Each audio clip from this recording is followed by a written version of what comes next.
Dans le Sahel, tout a basculé en une seule annonce.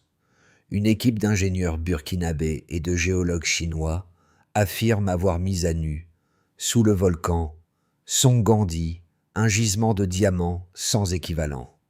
Que fera Ibrahim Traoré pour que ce choc profite vraiment aux siens, ou bien une nouvelle malédiction silencieuse? La découverte du gisement de Songandi ouvre une promesse immense, mais elle exige une compréhension lucide des risques qui l'accompagnent.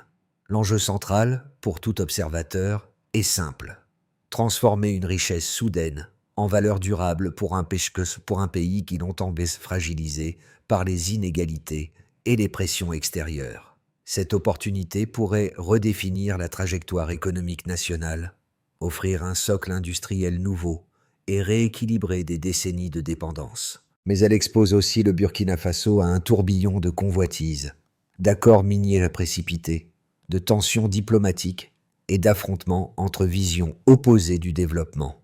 À mesure que les premières projections économiques circulent, une question discrète mais persistante gagne du terrain. La découverte deviendra-t-elle un levier de souveraineté ou un déclencheur d'instabilité? Ce doute, réel et profondément ancré, est ce qui retient l'attention de millions de Burkinabés. Car derrière chaque Kara potentiel se joue un combat beaucoup plus vaste, celui du contrôle, de la distribution équitable et de la capacité d'un État à résister aux intérêts étrangers, prêts à façonner l'avenir à leur avantage. Les premières analyses publiées en interne ont révélé un chiffre qui a stupéfié même les experts les plus prudents. Une masse cristalline souterraine estimée à près de 3 milliards de carats, s'étendant sur plus de 10 km². Un second rapport, transmis aux autorités dans les Karéloukoudriker, confirmait que la structure géologique de Songandi rivalisait avec les plus grands gisements recensés dans l'histoire moderne. À partir de cet instant, la situation a changé d'échelle. Dans les bureaux feutrés de Ouagadougou, Ibrahim Traoré a reçu les premiers dossiers techniques, accompagnés de données satellites validées par les équipes chinoises. Le décor, jusque-là marqué par l'incertitude économique, s'est transformé en un théâtre où chaque décision pouvait infléchir le destin d'une nation. Les rues, elles, vibraient d'un mélange d'étonnement et d'espoir. Les radios interrompaient leurs programmes, les marchés se figeaient quelques instants, et l'expression « la terre a parlé » revenait sans cesse, comme si le pays entier percevait un signal venu des profondeurs. En parallèle, les gouvernements étrangers, d'abord sceptiques, commençaient à recalibrer leur position. Des entreprises minières majeures faisaient peut-être parvenir des offres rapides, certaines promettant une extraction accélérée dans un délai inférieur à 1 an, d'autres proposant des partenariats clés en main pour capter une part du futur marché. Face à cette effervescence, les élites locales se divisaient. Une partie voyait dans ces chiffres exceptionnels la possibilité d'un redressement immédiat, tandis qu'une autre redoutait un engrenage de dépendance et de contrats défavorables. Les premiers cercles de réflexion gouvernementaux tentaient alors de mesurer l'impact réel d'une telle richesse. Les géologues expliquaient que le gisement, bien que massif, nécessitait une exploitation millimétrée. Les économistes rappelaient que la manne financière attendue ne serait bénéfique que si elle s'accompagnait d'une gouvernance rigoureuse. Ainsi se dessinait, lentement mais sûrement, un paysage où chaque carat devenait un test de maîtrise politique et où chaque décision du président pourrait consolider ou fragiliser l'équilibre d'un pays déjà placé sous tension. Dès les premières heures suivant la confirmation du gisement, une figure s'est imposée comme repère dans cette tourmente naissante. Ibrahim Traoré, silencieux mais méthodique, observant chaque donnée transmise par les équipes techniques. Autour de lui, ses conseillers tentaient de décrypter non seulement la valeur économique potentielle du diamant, mais aussi les dynamiques sociales que cette annonce déclenchait déjà dans les rues. Les débats prenaient forme, les inquiétudes se cristallisaient et les attentes se multipliaient. Dans des villages reculés, certains habitants percevaient la découverte comme une renaissance après des années de précarité. Les commerçants du Sahel, eux, discutaient de la possibilité d'un afflux de visiteurs, d'experts et d'investisseurs étrangers.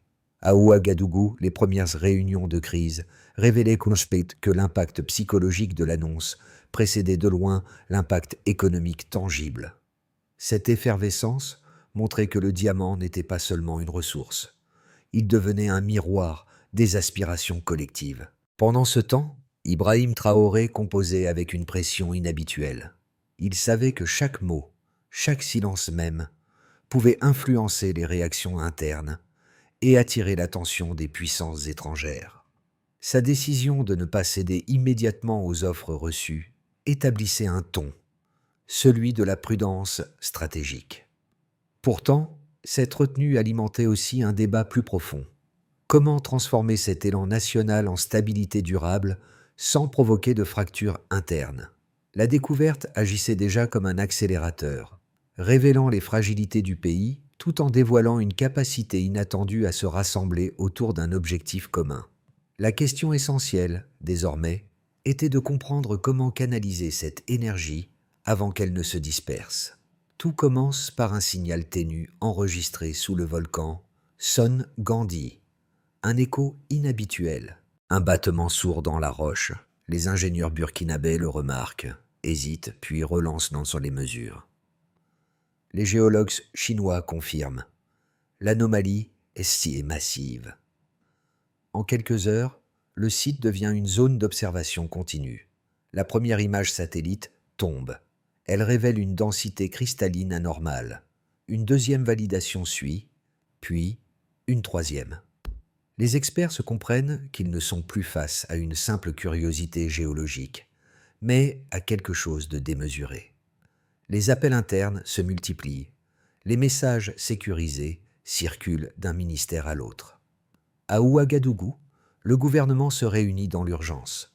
Les ministres cherchent à comprendre l'ampleur réelle de ce qui vient d'être découvert. Un rapport préliminaire, transmis en fin de journée, annonce une hypothèse vertigineuse, un gisement qui pourrait rivaliser avec les plus grands connus. Le document passe de main en main, relu ligne après ligne, comme si chaque phrase pouvait déclencher une onde de choc. Ibrahim Traoré reçoit ce même rapport dans un silence absolu. Il ne parle pas. Il observe les contours du gisement, trace mentalement des scénarios, anticipe déjà les conséquences. Autour de lui, l'air semble se figer. Aucun signe de triomphe. Seulement une concentration qui annonce une tempête de décisions à venir. Au même moment, les rues vivent une scène inédite. Les radios coupent leur programmation. Les marchés s'interrompent. Des foules se rassemblent autour des écrans. La phrase « La terre a parlé » se propage comme un murmure puissant. Le pays, un instant, respire au même rythme. Puis arrivent les premières réactions extérieures. Des entreprises minières envoient des propositions accélérées. Certaines promettent une extraction rapide. D'autres parlent de partenariats stratégiques. Les gouvernements étrangers passent du scepticisme à l'intérêt pressant. Le lendemain, la tension monte. Les élites locales s'agitent. Les analystes internationaux publient leurs premières hypothèses. Croissance fulgurante possible, mais risque de fracture interne. Les militants avertissent du spectre d'une exploitation brutale. Les économistes parlent de richesse à double tranchant. L'armée se déploie discrètement autour de Son Gandhi. Pas de sirène, pas de démonstration de force. Juste une présence calculée pour éviter la panique et contenir la curiosité massive née de la rumeur. Dans les couloirs du gouvernement, les réunions se succèdent. Une question revient toujours, implacable. Comment protéger le pays sans le refermer? Et une autre, plus discrète mais plus lourde. Comment éviter que la découverte ne déchire l'équilibre fragile du Burkina Faso? Les heures deviennent des journées. Les journées deviennent une spirale. À chaque étape, le diamant impose son tempo. Et dans cette montée progressive vers la confrontation entre espoir et crainte, un constat se dessine. Rien, désormais, ne pourra ramener le pays à l'avant-découverte. Le premier repère chiffré établi par les géologues donne un contraste saisissant entre l'avant et l'après-découverte. Jusqu'ici, les réserves officielles du pays restaient modestes. Mais désormais, la masse cristalline de Songandi pourrait contenir près de 3 milliards de carats. Ce nombre gigantesque repositionne instantanément le Burkina Faso dans toutes les grilles d'analyse minière internationales. Pour les économistes, cette estimation transforme un secteur jusque-là périphérique en potentiel moteur central. Il rappelle que chaque milliard de carats redéfinit l'équilibre des marchés, en particulier lorsqu'il surgit d'un pays historiquement marginalisé dans la chaîne de valeur mondiale. Deuxième chiffre crucial, la zone riche en diamants s'étendrait sur plus de 10 km², un périmètre rarement observé dans des gisements comparables. Cette surface, confirmée par les images satellites, signifie qu'il ne s'agit pas d'une poche isolée, mais d'une formation stable et profonde. Les experts insistent que l'ampleur territoriale conditionne la durée d'exploitation, la viabilité industrielle et le type de stratégie à adopter. Troisième repère, une étude d'impact onusienne estime qu'une exploitation structurée pourrait générer jusqu'à 50 000 emplois directs. Ce volume, colossal pour une économie comme celle du Burkina Faso, renforcerait mécaniquement d'autres secteurs connexes. Les analystes soulignent cependant que de tels bénéfices n'apparaissent que si la gouvernance reste transparente et les contrats strictement encadrés. Face à ces chiffres, Ibrahim Traoré avance avec une prudence calculée. Il sait que les projections les plus optimistes, multiplication potentielle du PIB ou flux massif d'investissement, reposent davantage sur des hypothèses que sur des certitudes. Les revenus miniers africains, selon les experts cités dans les discussions internes, sont souvent détournés jusqu'à hauteur de 70% dans certains pays, un rappel brutal des risques de dérive systémique. Ces données alimentent les réunions de crise, où les conseillers comparent les scénarios de gouvernance existants. Certains plaident pour une structure nationale robuste, d'autres évoquent la nécessité de partenariats se contrôler. Tous s'accordent cependant sur un point. Ignorer les chiffres reviendrait à laisser les intérêts étrangers dicter les choix. La question centrale devient donc la capacité de l'État à absorber une manne aussi soudaine sans s'effondrer sous la pression. Les économistes du pays avertissent que le choc de richesse peut créer des tensions internes, attirer des rivalités politiques ou amplifier des fractures sociales déjà existantes. Mais les chiffres, aussi imposants soient-ils, ne racontent pas tout. Ils révèlent un potentiel, mais également un test moral, administratif et diplomatique. Dans ce cadre, chaque donnée devient un avertissement autant qu'une opportunité. Pour le gouvernement, l'enjeu consiste désormais à transformer ces repères chiffrés en leviers de stabilité. Et pour Ibrahim Traoré, ces métriques ne sont pas seulement des indicateurs économiques. Elles définissent les limites et les risques d'un futur qui n'a jamais semblé aussi proche ni aussi fragile. Deux visions profondément ancrées dans le débat national s'opposent désormais avec une intensité nouvelle. La première défend une stratégie d'ouverture rapide. Selon ses partisans, l'accès immédiat aux capitaux internationaux permettrait d'extraire la ressource dans les meilleurs délais et de propulser l'économie burkinabé vers une croissance fulgurante. Il cite l'exemple de pays africains ayant su tirer parti de partenariats miniers bien négociés, arguant que l'industrialisation ne peut avancer sans technologie, machines lourdes et expertise étrangère. Pour eux, refuser ces opportunités reviendrait à ralentir une transformation qui pourrait sortir des régions entières de la pauvreté. La seconde vision adopte une posture inverse, prônant la retenue et la souveraineté. Ces défenseurs rappellent que l'histoire du continent est jalonnée de contrats signés trop vite, souvent désavantageux et parfois dévastateurs pour les populations locales. Ils évoquent le Congo et la Guinée comme exemples de ressources extraites sans véritable bénéfice national et avertissent qu'un gisement aussi exceptionnel pourrait attirer les formes les plus agressives de prédation économique. Leur argument central repose sur un principe clair. La richesse doit être transformée localement pour créer une valeur durable et éviter une dépendance structurelle aux grandes entreprises minières. Entre ces deux pôles, une réflexion plus nuancée émerge. Les analystes qui l'alimentent reconnaissent que la rapidité offre des gains visibles, mais soulignent que les projections économiques ne se concrétisent que si les mécanismes de contrôle sont robustes. Ils notent aussi que la pression internationale, déjà palpable selon les échanges diplomatiques, peut biaiser le rapport de force et pousser à des compromis dangereux. Dans cette approche équilibrée, l'exploitation ne doit ni s'effectuer sous la hâte, ni s'enliser dans une prudence paralysante. Elle doit s'appuyer sur une structure souveraine, tout en mobilisant les compétences nécessaires. Le dilemme, ainsi formulé, cesse d'être idéologique. Il devient une équation de survie économique et politique pour le Burkina Faso. Un choix devient inévitable. À mesure que les offres étrangères affluent et que la pression internationale se resserre, un tournant discret mais déterminant apparaît. La création d'une commission nationale du diamant, annoncée comme un organe doté non seulement de compétences techniques, mais aussi d'une mission morale. Cette décision surprend les observateurs habitués aux réponses rapides face aux découvertes stratégiques. Elle surprend d'autant plus que, dans l'arène diplomatique, cette approche ralentit volontairement les négociations, introduit un filtre supplémentaire et place la souveraineté au-dessus de l'urgence économique. Dans ce cadre nouveau, Ibrahim Traoré change la dynamique. Au lieu de céder au flux d'investissements immédiats, il recentre le débat sur la protection de l'intégrité nationale. Le message implicite est clair. La ressource doit être maîtrisée avant d'être exploitée. Les réactions, pourtant, se fragmentent. Certains y voient un acte de courage stratégique. D'autres, une prise de risque susceptible d'isoler le pays face aux grandes puissances. Mais le révélateur de mi-parcours est ailleurs.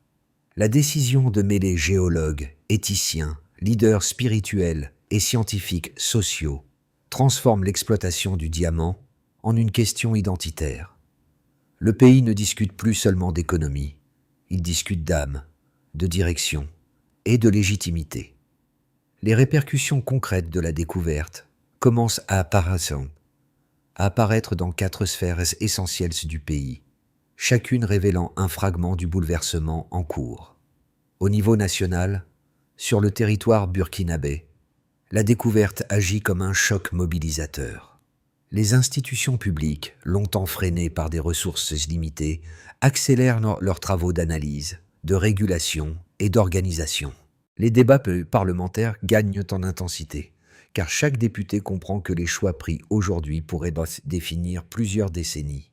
Ibrahim Traoré, de son côté, impose un rythme marqué par la prudence, conscient que la moindre précipitation pourrait ouvrir la porte aux intérêts les plus agressifs. Au sein des entreprises et de l'industrie, pour le tissu économique, l'impact est immédiat. Les entreprises locales s'interrogent sur les perspectives nouvelles. Création potentielle d'emplois, montée en gamme industrielle, apparition de chaînes de valeur encore inexistantes. Les opérateurs privés imaginent déjà des structures de transformation, tandis que plusieurs syndicats revendiquent une présence renforcée dans les futures négociations. Mais la crainte d'une captation étrangère excessive demeure vive, alimentée par les exemples d'autres pays africains évoqués dans le débat public. Dans la vie sociale et parmi les habitants, dans les villages et les quartiers urbains, les conversations tournent autour d'une même question. Cette richesse profitera-t-elle réellement aux familles qui vivent dans la précarité depuis des générations ? Les marchés du Sahel, où la nouvelle s'est répandue comme une onde, montrent un mélange de fierté et d'appréhension. Certains y voient une chance unique de renouveler l'éducation, l'infrastructure et les services publics. D'autres redoutent que l'histoire se répète et que les élites locales, comme l'ont montré les exemples cités des détournements miniers africains, s'approprient la majorité des revenus. Au niveau régional et international, la scène internationale réagit rapidement. Les demandes de rencontres diplomatiques affluent. De même que les offres économiques dont les conditions varient selon les puissances impliquées. Les analystes étrangers parlent d'une réorganisation possible des équilibres miniers, si le Burkina Faso garde le contrôle total du gisement.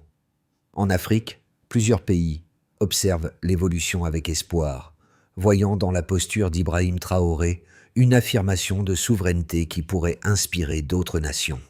Pourtant, les risques d'une tension prolongée avec l'Europe ou les États-Unis demeurent, notamment si les divergences autour de la gestion éthique des ressources persistent.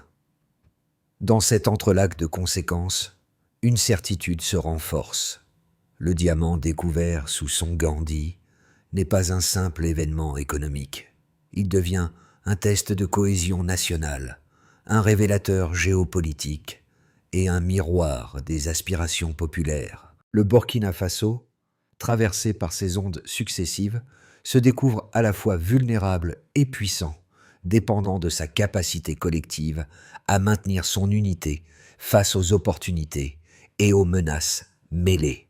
À l'horizon des prochains mois, 3 trajectoires possibles se dessinent, chacune portée par des dynamiques distinctes et des équilibres fragiles.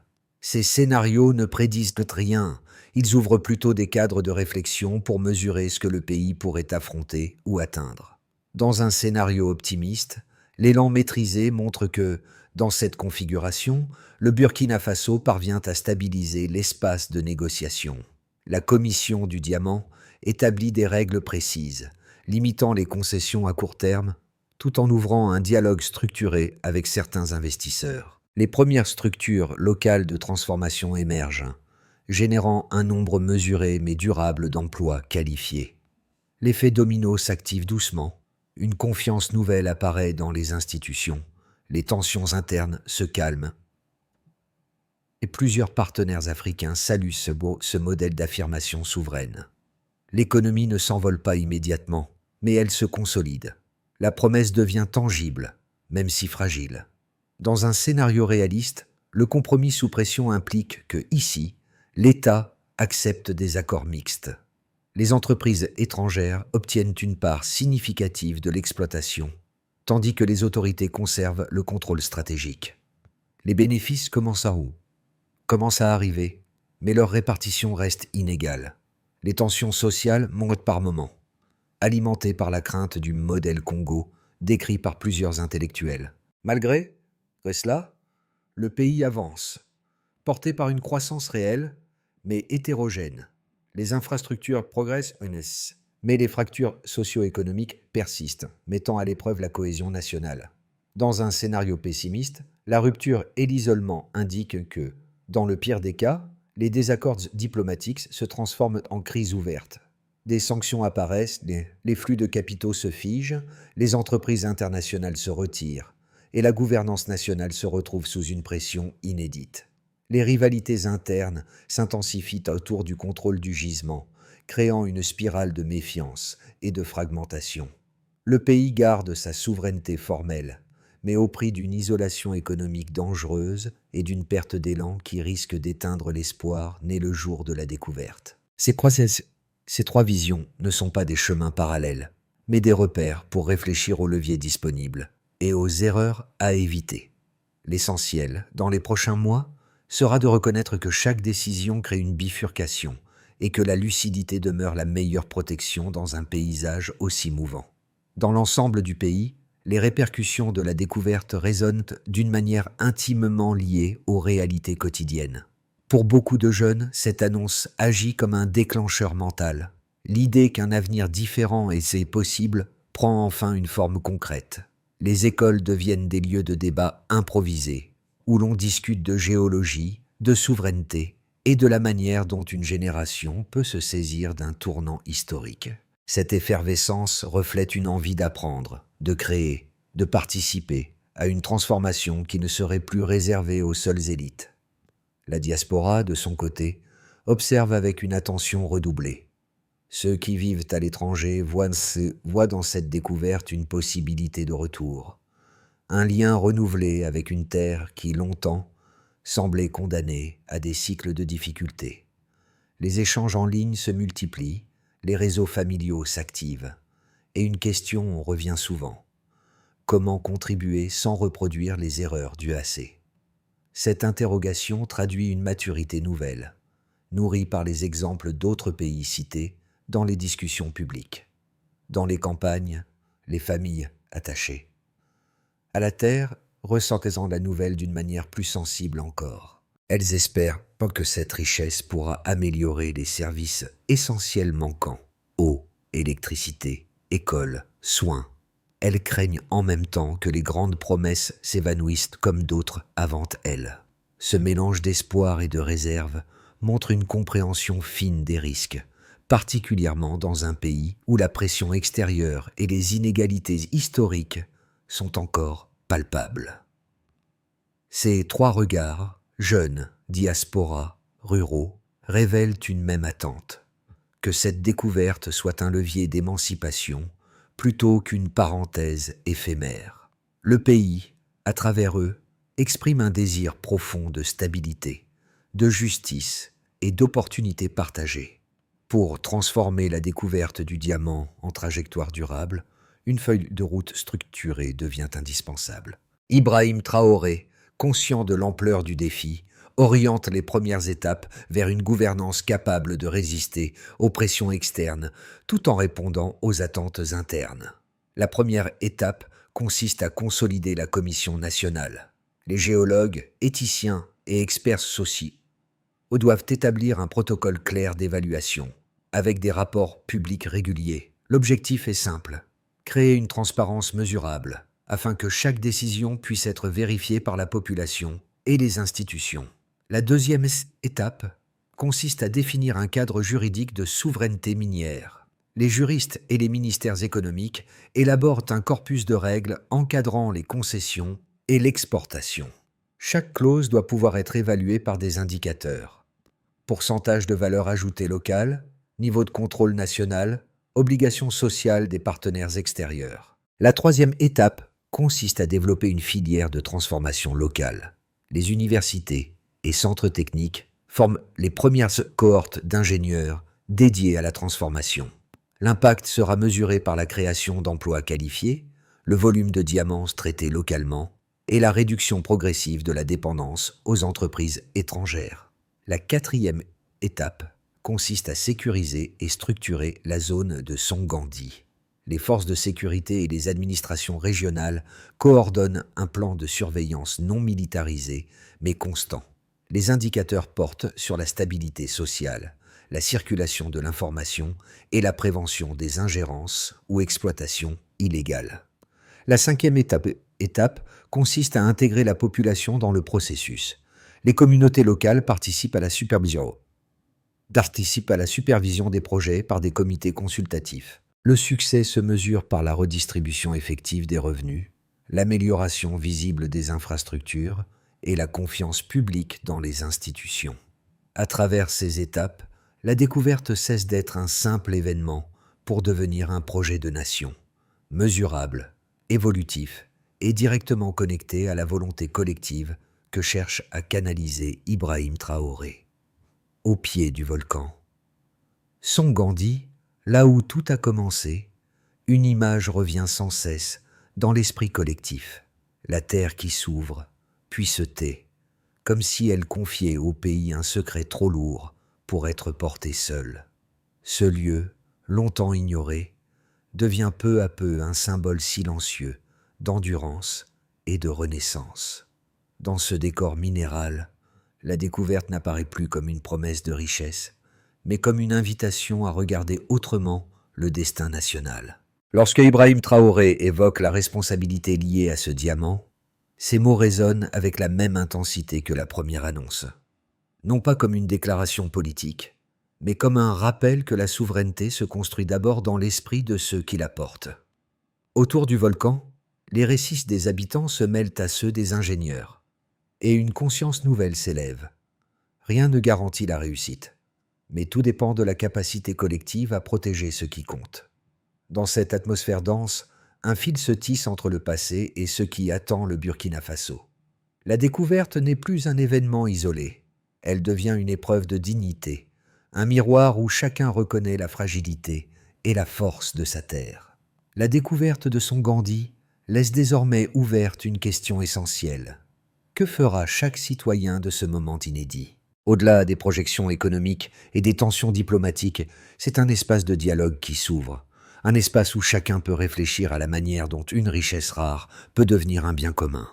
Les discussions autour des responsabilités, des choix collectifs et des perspectives à long terme ne concernent plus seulement les experts. Elles appartiennent à tous. Si ce récit vous interroge, si cette histoire vous semble porteuse d'une leçon plus vaste sur la souveraineté ou la dignité, alors partagez-la, discutez-la, faites-la vivre. Les grandes transformations commencent souvent par une conversation sincère, parfois fragile, mais déterminante. Que chacun se demande ce qu'il attend d'un pays qui se découvre une nouvelle force, et comment cette force peut être protégée sans perdre ce qui fait son identité. La richesse n'est jamais seulement une question de ressources, elle est une mémoire, un engagement et une vigilance collective.